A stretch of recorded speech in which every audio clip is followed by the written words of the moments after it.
औज़ुबिल्लाहिमिनश्शैतानिर्रजीम बिस्मिल्लाहिर्रहमानिर्रहीम। मैं हूं डॉक्टर मोहसिन और ये है माय हेल्थ क्लिनिक। अच्छा, इस वीडियो के अंदर हम बात करेंगे, बहुत से लोग ये सवाल बार बार पूछ रहे हैं और मुख्तलिफ़ जगहों पे फ़ेसबुक पे टैग भी कर रहे हैं। तो उसमें ये है कि जी क्या ज़रूरी होता है कि कच्चा प्लस्तर कब लगाया जाता है, और पीओपी किसे कहते हैं, पक्का प्लस्तर क्या होता है, और क्या गोली लगने के बाद ये प्लस्तर लगाना चाहिए, ये लगाया जाता है, या क्या माजरा है असल में। तो इसके अंदर बहुत से लोगों को इस हवाले से वाक़फ़ियत नहीं होती। एक ज़माने में पुराने जो लोग होते थे पहलवान, वो हड्डी जोड़ा करते थे और वो अपने अंदाज़ से मुख्तलिफ़ चीज़ें, वो लकड़ी के टुकड़े या शाखें वग़ैरह वो काट के, तो वो साथ में हड्डी के साथ अगर टूटी हुई है तो वो लगाते थे, उसके ऊपर पट्टी कर देते थे। लेकिन जैसे जैसे वक्त बदलता गया है और मुख्तलिफ़ चीज़ें और मुख्तलिफ़ तरह के अब एक्सीडेंट फ्रैक्चर्स वग़ैरह होते हैं, तो उसमें फिर ट्रीटमेंट के मेथड भी चेंज होते जाते हैं। तो उसके अंदर जब भी कोई हड्डी टूटती है, ख़ास तौर पे जैसे देखें अगर ये बाजू है तो बाजू के अंदर यहाँ पे दो हड्डियाँ होती हैं, रेडियस और अल्ना, और उनके ऊपर फिर मसल्स होते हैं, गोश्त होता है, और मसल्स के ऊपर एक चर्बी की तह होती है जिसे फेशिया कहते हैं, और उसके बाद फिर जिल्द होती है, और उनके साथ चर्बी के अंदर, मसल्स के अंदर साथ साथ ब्लड वेजल्स गुजर रही होती हैं जो कि खून मुहैया करती हैं। इसके अलावा वो नर्व्स होती हैं जो करंट जो दिमाग की तरफ से सारे कनेक्शंस और दिमाग की तरफ से सिग्नल लेके आती हैं कि अब मूव करना है, अब ये उंगली मूव करनी है, अब ये वाली उंगली, और हाथ को कौन सी हरकत देनी है। तो ये सारा बड़ा कॉम्प्लेक्स सिस्टम होता है अल्लाह ने जो बनाया है। लेकिन जब कभी चोट लगती है या हड्डी टूटती है या इवन गोली लगती है, तो उसकी वजह से तो ऐसा नहीं होता कि सिंपल वो हड्डी को हिट करे और हड्डी टूट जाए। तो जब भी हड्डी को अगर चोट लगती है तो हड्डी से पहले जो जिल्द है, गोश्त है, फेशिया है, वो ब्लड वेजल्स हैं, वो सारी डैमेज होती हैं, और काफ़ी हद तक, क्योंकि ज़ाहिर है जो जो चीज़ रास्ते में आएगी वो उसको नुकसान तो होगा। तो इसके अंदर क्या होता है कि जब भी चोट लगने के बाद सबसे पहला काम जो जिस्म के अंदर होता है वो सोजिश होता है। तो हम क्या करते हैं कि अगर तो वैसे खाली हड्डी टूटी हुई हो, और फॉर एग्ज़ाम्पल जैसे ये अगर फिंगर है, अगर इसके अंदर कोई हड्डी टूटी हुई है और कोई ऊपर ज़ख़म नहीं है, तो फिर हम क्या करते हैं, तो हम खाली उसके साथ ये पट्टी बांध देते हैं या इसके ऊपर पक्का प्लास्टर कर देते हैं, ताकि ये है कि वो हड्डी जुड़ जाए। मकसद ये होता है कि हड्डी को जुड़ने के लिए बस एक चीज़ का ख्याल रखना होता है कि जो हड्डी आपस में टूटी है वो एक दूसरे के बराबर हो, वो एक दूसरे के, उसके सामने टूटे हुए जो किनारे हैं वो एक दूसरे के सामने हो। जब भी वो सामने होते हैं और उसमें हरकत मिनिमम हो, अगर कोई हड्डी ऐसे ही है जैसे आपने कोई चीज़ एल्फी से जोड़नी है तो आप उसको जोड़ते हैं, लेकिन आप उसको हरकत देते रहें तो वो जुड़ेगी कभी भी नहीं। तो इसी तरह जब हड्डी को हम करीब लेके आते हैं फिर उसको फ़िक्स कर देते हैं। वो फ़िक्स चाहे वो पक्के प्लास्टर से करें जिसे पीओपी कहते हैं, यानी POP basically plaster of Paris होता है।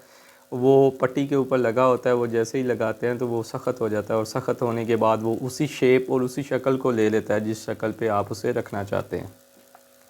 तो वो अगर आपने यहाँ पे लगा दिया है तो मकसद सिर्फ ये होता है कि वो हड्डी एक अपनी जगह पे रहे और हरकत कम से कम हो, ताकि वो जो सेल्स उन्हें हड्डी को जोड़ने में दोबारा से बनते हैं, तो वो सेल्स जो हैं आके दोबारा से बने और हड्डी दोबारा से जुड़ जाए। लेकिन अगर हरकत होती रहेगी तो वो हड्डी नहीं जुड़ पाती। तो इसको कहते हैं हम पक्का प्लास्टर यानी पीओपी। बाज़ का ये होता है कि हड्डी अगर ना भी टूटी हो या टूटी हुई भी हो और हमने कोई ऑपरेशन किया हो, जैसे किसी मसल्स को आगे पीछे हमने रिप्लेस किया हो, कोई जिल्द का ऐसा मसला हो, या आपने ब्लड वेज़ल, खून की रगें बंद हो जाती हैं, अगर वो बंद हो रही हैं उनको खोल के, या उनका कोई ऑपरेट किया हो, तो हमारी कोशिश होती है कि उस जगह पे हरकत कम से कम हो। अगर उस पर हरकत होगी तो ज़ाहिर है पहले भी सोजिश है और वो दबाव पड़ेगा, और जो हमने वहाँ पे स्टिच किए हुए हैं या उसको आपस में एनास्टमोसिस किया हुआ है, जोड़ लगाया हुआ है, तो वो हिल जाएगा।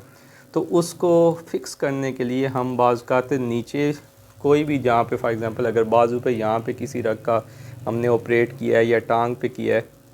तो हम इसको क्या करेंगे कि इसको फ़िक्स कर देंगे ताकि ये वाली हरकत या इन पट्ठों के ऊपर ना तो दबाव आए, ना ये ज़्यादा काम कर सकें, और ना ही इसके ऊपर हरकत हो। तो उसके लिए हम क्या करते हैं कि हम वही पीओपी लेके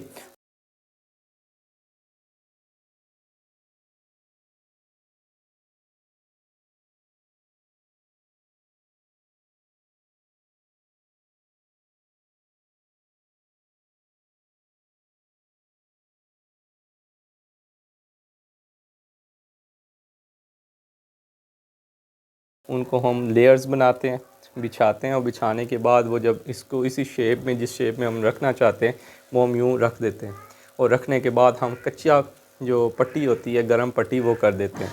उससे क्या होता है कि ये जो सख्त हुआ हुआ होता है ये एक तो अपनी जगह फ़िक्स हो जाता है, और फिक्स होने की वजह से वो अपनी जगह हरकत नहीं कर सकता, और यूँ 7 से 14 दिन जो है वो एक उसी की कास्ट बन जाती है, उसी शेप में बन जाता है। रोज़ाना की बुनियाद पे हम उसको उतारते हैं, ज़ख़म की सफाई करते हैं, पट्टी करते हैं, और हम दोबारा से वो नीचे रख देते हैं। बेसिकली वो एक सांचा बना हुआ होता है, वो एक कास्ट बनी हुई होती है कि जो इसके लिए होती है कि ताकि ये बाजू पे ऊपर वज़न खुद ना उठाना पड़े और ज़्यादा हरकत ना हो, ताकि जो हमने जोड़ लगाया हुआ है तो उसको वो अपनी जगह ज़ख़म भर सके और वो जोड़ जो है दोबारा से मिल सके। तो इसको कहते हैं बैक स्लैब। तो ये बैक स्लैब, इसको उर्फ़ आम में कच्चा प्लस्तर कहा जाता है। जो पीओपी होता है वो पूरे बाजू पे होता है या पूरी टांग पे होता है, उसको पक्का प्लस्तर कहते हैं। और उसके लिए ये होता है कि हम जब कोई ज़ख़म या कोई हड्डी वगैरह इतनी सोजिश ना हो तो हम उस सूरत में करते हैं। अगर बहुत ज़्यादा सोजिश हो तो हम उस सूरत में भी नहीं करते। उसूल ये होता है कि जब भी हड्डी टूटी हुई हो तो आपने इससे ऊपर वाला और इससे नीचे यानी 2 जोड़ों को आपने उसमें शामिल करना होता है, ताकि वो हरकत कम से कम और वो हड्डी जुड़ सके। तो अगर कहीं सोजिश हो तो फिर हम पक्का प्लस्तर नहीं करते। उसकी रीज़न ये है कि पक्के प्लस्तर की वजह से अगर वो पूरा वक्त के साथ साथ टाइट हो जाता है, और टाइट होने की वजह से पूरी सोजिश हो जाती है, और सोजिश होने की वजह से जो खून की रगें हैं वो बंद होनी शुरू हो जाती हैं, और बंद होने की वजह से जो आखिरी हिस्से होते हैं, जैसे फॉर एग्ज़ाम्पल यहाँ से खून की रगें आ रही हैं, अब यहाँ पे आपने प्लस्तर कर दिया, अब प्लस्तर करने की वजह से अगर ये बाजू के अंदर रुकावट होगी या प्रेशर बढ़ेगा तो इसकी बाजू और उंगलियाँ नीली होनी शुरू हो जाएंगी। अगर उंगलियों पे शुरू में अक्सर लोग सुन्न होनी शुरू हो जाती हैं, नीली होनी शुरू हो जाती हैं, और अगर उस पर ध्यान ना और बर वक्त तवज्जो ना दी जाए तो बाज़ का तो वो इतनी ख़तरनाक हो जाती हैं कि वो काटनी पड़ती हैं, या बाज़ का तो वो खुद काली हो के वो गिर जाती हैं, उसे गैंग्रीन कहते हैं। तो उस सूरत में सबसे पहला काम यही होता है कि आपने प्लस्तर को काटना होता है ताकि वो प्रेशर कम हो। और यही सूरत हाल अगर होती है कि अगर गोली लगे तो उसमें कंपार्टमेंट सिंड्रोम बनना शुरू हो जाता है, यानी वो सोजिश बढ़ाता है और ये जो प्रेशर है इसके अंदर बढ़ता है, और वो आखिर में जाके खून की रगों को दबा देता है। तो उसके लिए हम फिर क्या करते हैं कि हम ये जिल्द जो है इसको बाज़ काट भी देते हैं, इसमें कट लगाते हैं, ताकि ये है कि वो सोजिश की वजह से प्रेशर इतना ना बढ़े। अगर बढ़े तो वो बाहर की तरफ हो, वो रगों को बंद ना करे, क्योंकि एक दफ़ा अगर रग बंद हो जाती है तो फिर आगे जिस हिस्से को ब्लड नहीं मिलता वो हिस्सा मर जाता है और उसको काटना पड़ता है। तो मेरा ख्याल है कि इससे काफ़ी हद तक कॉन्सेप्ट क्लियर हो गया होगा कि